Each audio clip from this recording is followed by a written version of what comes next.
Welcome back. This is Dr. Gross, or John, colleague of Dr. Waller, as I introduced myself in part one of this video.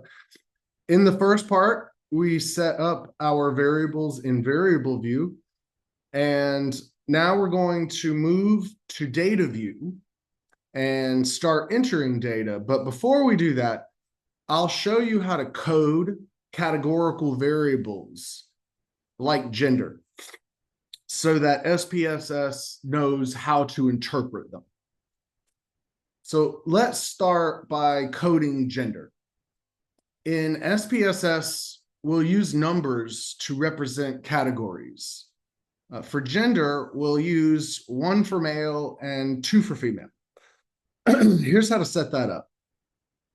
In variable view, which we're in variable view, we'll click into the values. Here's values right here. We'll click into the values cell for the gender row. Okay, so here's the values column. Here's the gender row for that variable. Remember, all of these are our 4 variables. Here's the variable gender. And I'm going to go across to values, and I'm going to click. I'm going to click in that cell. And when you click in it, you will see the ellipses pop up, those 3 dots, and we'll click on it. And you'll notice that a dialog box will pop up, the value labels dialog box. And we're going to select the plus, and we're going to tell SPSS that a value of 1, it should interpret as being male. I'm going to click plus again. And similarly, I'm going to tell SPSS that a value of 2 is representative of the female category. And then I'm going to click OK to save that. So now SPSS knows that when you enter a 1, it means you're entering demographics for that participant, and that being gender, the male category. And then when you enter 2, it means female. So now we're going to switch over to data view. And you'll see that each column is labeled with the variables that we set up: ID, gender, height,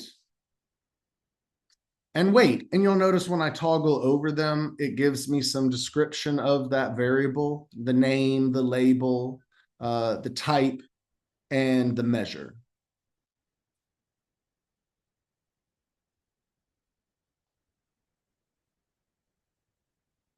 And each row then will represent a different participant.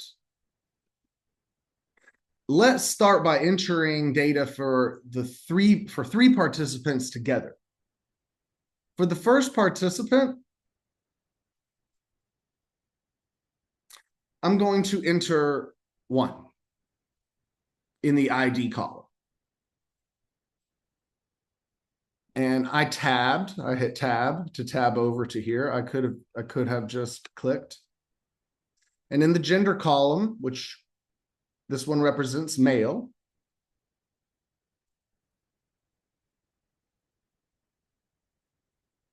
and in the height column,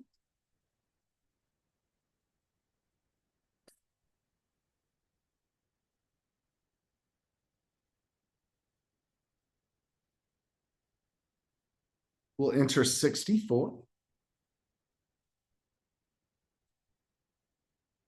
And in the weight column, 128.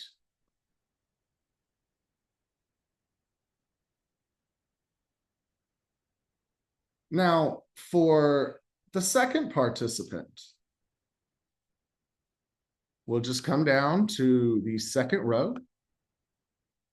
In the first cell of the second row, I'm identifying their ID number. So 2. Followed by gender. This time, I'll enter a 2 for a female. For the height, 66 inches. And for the weight, now that time I didn't tab over. I just used my right arrow button on my directional pad, just trying to give you some different options. For the weight, enter 124.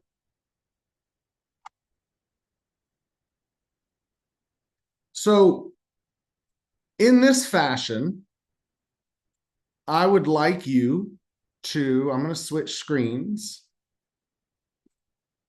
I would like you to enter the data into your SPSS spreadsheet exactly as I have entered mine. And I would use that methodology of going one participant at a time until all participants have been accounted for. You will notice there is some missing data, and that is on purpose. So go ahead and pause the video, making sure that you're entering each participant's information into the correct cells, right? And not mixing up any participant's data in any of the variable columns. So go ahead and pause your video and enter the data into your SPSS spreadsheet now.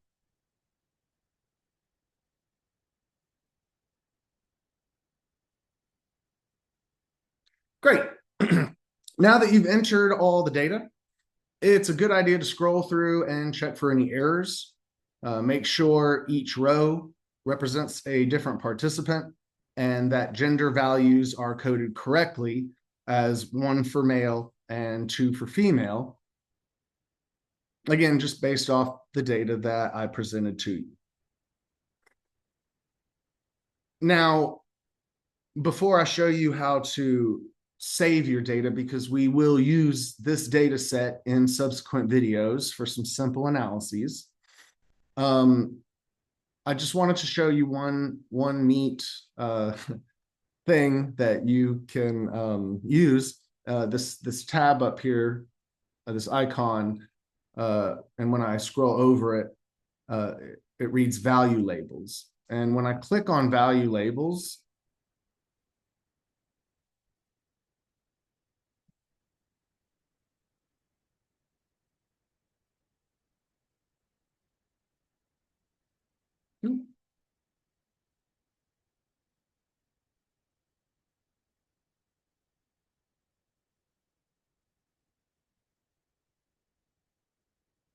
well, it would help if I added the values.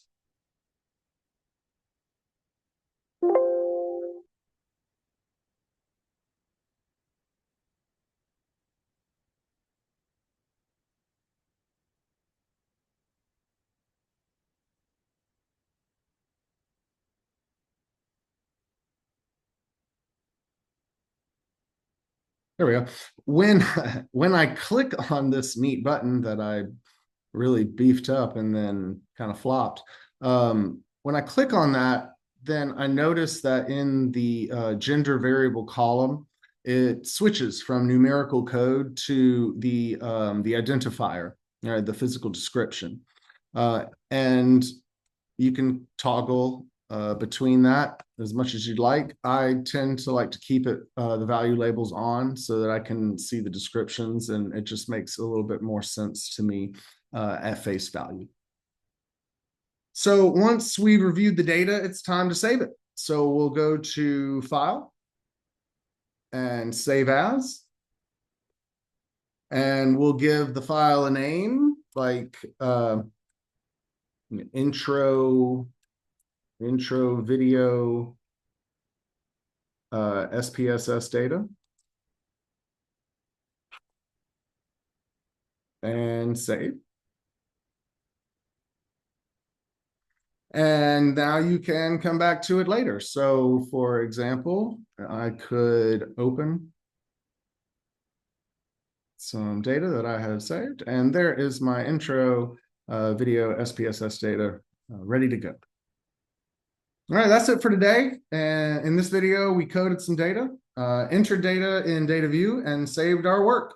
In future videos, we'll run some basic statistical tests using this data. Thanks for following along, and we'll see you in the next installment.